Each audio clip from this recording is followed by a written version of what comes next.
Good morning, everybody. DJ Styles here at Custom Corpses. Okay, I poured the first mask. Okay, here's my latex over here. I've got two 5-gallon buckets. One's almost empty completely, and I still have quite a bit in this, actually a full latex bucket. Now, the key here is this is the mold, all right, and this is the latex. You put this thing together, you strap it nice and tight, and because there's no leaks in the seam is perfect. I didn't even have to put any latex in the seam. That's how perfect the seam is on this. I knew it when I did it. So I got lucky there. I got a really nice seam. Now, this is called dwell time. I'm dwelling a mask. There's different versions to doing this. Like you can slush cast a mask. In other words, you don't have enough latex. So you basically pour what you have into the hole and slush it around. I don't like that method. So I always do dwell casting. It's a more even thickness of the mask by doing it this way. I bring it up to level. I don't always bring it to the perfect edge of the mask. So this way you get a perfect round casting of the latex mask. That's why the mask is a little longer than necessary. But anyway, when you put the dwell, when you want to dwell cast a mask, the first thing you want to do is put probably like 3 or 4 inches of latex into the hole. Then you want to take a chip brush or any brush that you have and brush it into all the details inside the mask and make sure you really brush it around real good. And then what you need to do is fill it back up to the brim of where you want it to be, okay? Then you take this is my favorite tool in the whole world. It's a urethane mallet, rubber mallet. And you want to bang the hell out of this thing. Let me go back. Lack of words.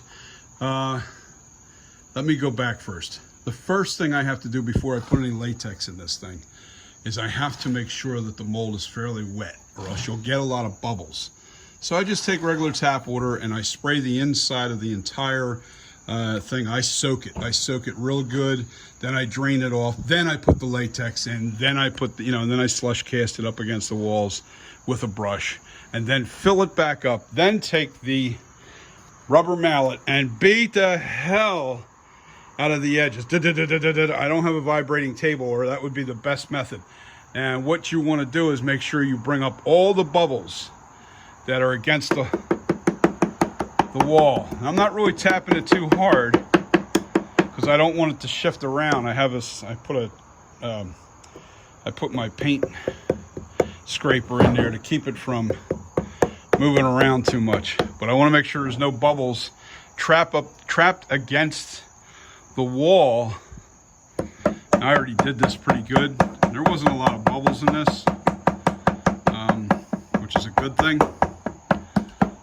because that means that the walls are pretty good as far as wet saturation, so to speak.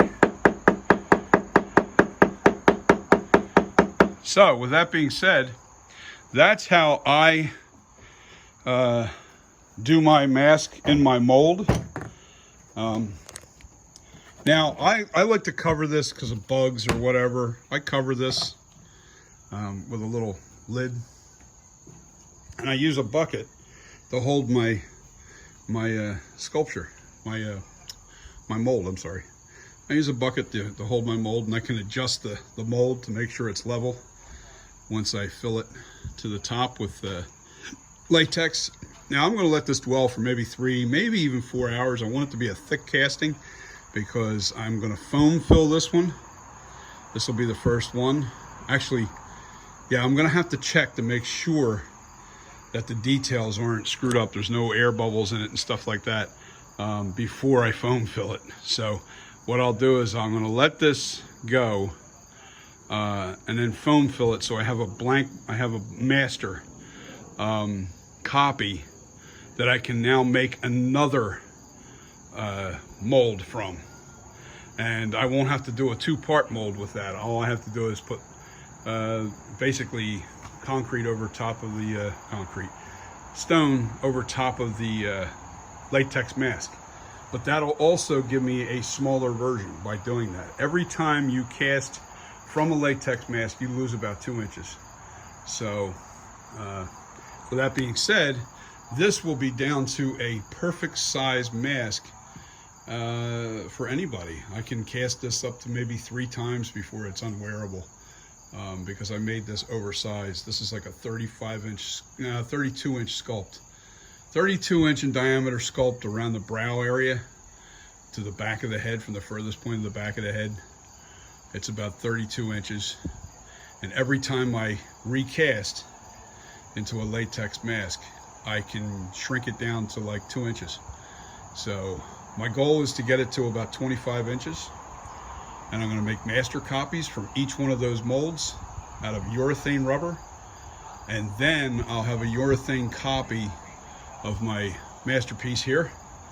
And I'll have multiple sizes. This way somebody orders a mask that they say they have a small head, I won't go down below 25 inches. I think 24 inches is too small of a mask. That's a kid-size mask. Although there are people out there that have that size of a head. I'm not knocking on you guys, don't get me wrong, but I think the average person is between 24 and 25 inches. It's a comfortable fit. So with that being said, this is how you dwell cast a mask in your recently finished mold. So, and then from now, I just wait about 3 or 4 hours. I'm going to make a thick casting of this, pour the remainder of my latex back into my buckets over here. I'll pour it back into the bucket, and then whatever's on the walls will cure over a couple of days. You want the latex to start pulling away naturally away from the walls of your sculpt, because of your mold, because it shrinks automatically. It starts to shrink, but you don't want to foam fill it until you don't want to. I foam fill it just as it's in the inside's actually cured enough to where you can put foam in it. This way it's not pulling away too much, so you keep that original size. So probably I'll foam fill this thing tomorrow morning before it shrinks up, and then I'll keep the original size intact. You'll still get a little shrinkage, but not a lot. So this way I have a master, and then from there I can make new masks. I can make a bunch of these masks. But this is what I'm doing, guys. You guys have a wonderful day, wonderful week. I look forward to Monday, Tuesday, Wednesday, Thursday, Friday. All week this week is going to be fun for me, because I'm really going to start knocking out this mask. I'm happy because I'm really happy with the results of my sculpture. I've got some fixing to do. As soon as I get the master done of this, and I'm happy with the results, then what I'm going to do is start sculpting the 2018 version into my sculpture. That's going to be the next phase of that sculpture. But right now, this is where I'm at. And you guys, like I said, peace, love, and have a wonderful week. See ya.